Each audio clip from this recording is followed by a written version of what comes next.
కొన్ని జరుగుతూ ఉంటాయి. ఎవడు చేస్తాడు? మిస్టర్ లూసీ గారు చేస్తాడు. వాడు చేస్తాడు. ఆ సన్నాసి గొడవలు పెడతాడు. ఎవరికి ఉంటుందండి కొట్టుకోవాలని?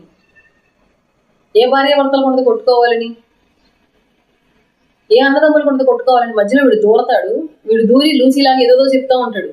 అది వినకండి. ఏ స్వరాన్ని మీరు వింటున్నారో చూడండి. దేవుని స్వరమా, దైవ స్వరమా, లేకపోతే దుష్టు స్వరమా, అది మీరు వివేచన కలిగి ఉండండి. దేవుణ్ణి అడగండి, దేవా నీ యొక్క స్వరాన్ని మాత్రమే మేము ఎలా వినాలి, అది గమనించాలి. నువ్వు చెప్పేది మాత్రమే మేము అనుసరించడానికి మాకు తెలియచేయ్యా, మాకు జ్ఞానం ఇవ్వనయ్యా, మాకు శక్తినివ్వయ్యా.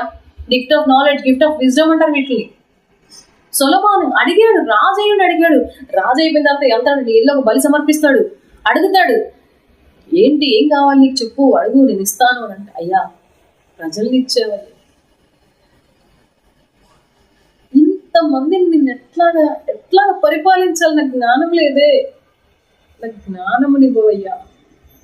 ఓ ఎంత జ్ఞానం ఇస్తాడు తెలుసా అండి సొలొమోనుకి తెలియని సంగతులు అంటూ ఏమీ లేదు. అతని యొక్క జ్ఞానమును, అతన్ని మాట్లాడే మాటలను, అతన్ని ప్రశ్నించడానికి ఎంతో మంది గొప్ప గొప్ప వాళ్ళు కూర్చునేవాళ్ళు. రాణి వస్తుంది, ఒక రాణి, నేను పట్టుకుంటాను, ఈయన అంత అంటున్నారు కానీ అంత లేదులే, నేను ఒకసారి పరీక్షించి వస్తాను, టెస్ట్ చేయడానికి వస్తుంది. ఆమె టెస్ట్ చేయడానికి వచ్చి టెస్ట్లో ఆయన పాస్ అవుతాడు, ఈయన గిఫ్ట్లు ఇచ్చి మళ్ళీ అవుతుంది, ఓకే గ్రేట్ నువ్వు అని. ఆ గ్రేట్ అనిపించుకున్న ఆ పర్సన్కి గ్రేట్ నాలెడ్జ్ ఇచ్చినవాడు మన యేసయ్య, మన డాడీ.